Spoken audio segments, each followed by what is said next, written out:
Kamusta po mga kabayan? Ayan, ni Hao dito sa Taiwan. Ngayong hapon po is magluluto po tayo ng mechado at ito po ang ating mga gagamitin. Kailangan po natin ng karne ng baboy.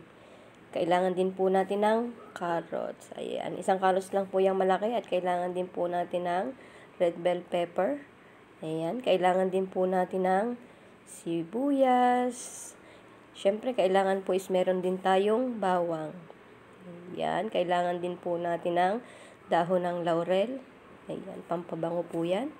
At kailangan din po natin ng tomato sauce. Ayan.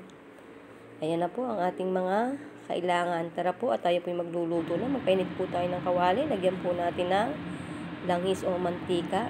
Ayan, painitin lang po natin at igigisa na po natin ng ating sibuyas. Halo-haloin lang po natin siya para lumabas ang kanyang aroma. Ayan po. Hindi po ako sanay magluto. Niluluto ko lang po talaga dito ay yung mga naluto ko na nagugustuhan po ng amo at ipaluluto po ulit niya. Dahil lagi ko po siyang pinapatikim ng mga Philippine food. Ayan. Kasunod naman po is ilagay na po natin ang ating bawang. Ayan, hindi na po natin. Iyan po, bawang. Haluin lang din po ulit natin hanggang sa magkulay, medyo kulay brown na po sila. Ayan.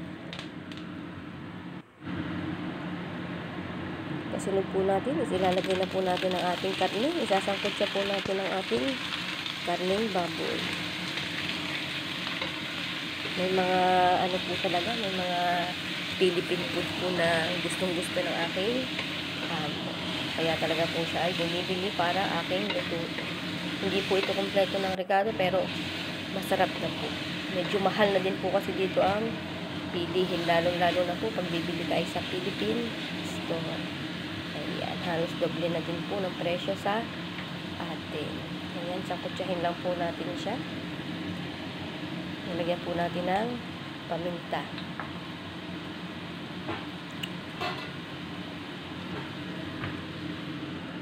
Takpan po muna natin para lumabas ang kanyang kataas. Ayan, nabuksan na po natin. Haluin po ulit natin para hindi masunog ang ilalim.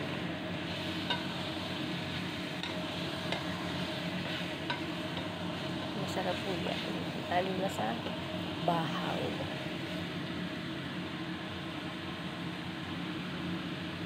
Ayan lang po natin siya. Ayan, lagyan na po natin ng tubig. Yung pong tubig is yung kapantay lang ng karne.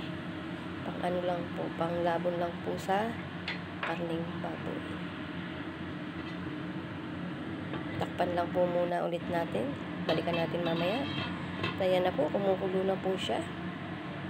Madali naman po malabog ang karne dito. Kasi pag po medyo tumagal din ay nakunat. Ayan lang po natin siya. Kumulo ng kumulo pa. Lagyan po natin ng tomato sauce. Ayan. Nilagyan ko din po ito ng tomato paste. Hindi ko nalaang po na video at nakalimutan ko ang tomato paste i-video. Pero nilagyan ko din po ito ng konti. Ayan po. Halo-haloin lang po natin ng kaunti.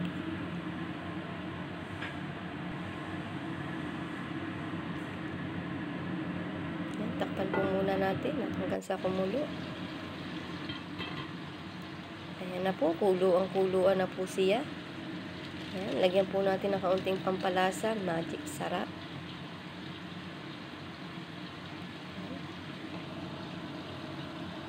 Haluin lang po natin ng kaunti.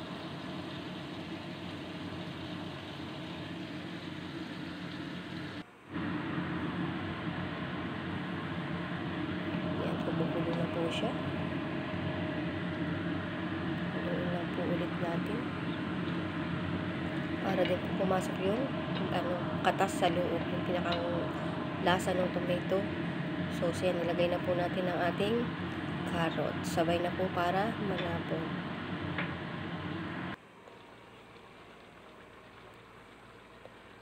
Yan po, kuluan na po ulit siya.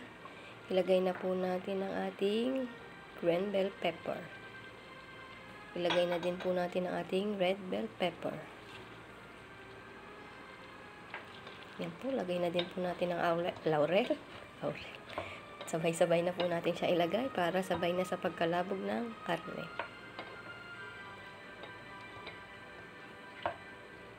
Yan lang po, simple, madali at masarap. Yan, mga ganyan luto pong gusto ng aking amo.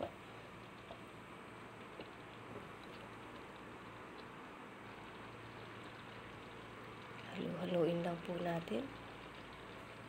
Ayan po. Yan, luto na po siya. Kumukulo-kulo na po. Meron na po tayong isang masarap na ulam na mechado. Ayan, thank you po Lord sa lahat ng blessing. Bukas po ulit. Salamat!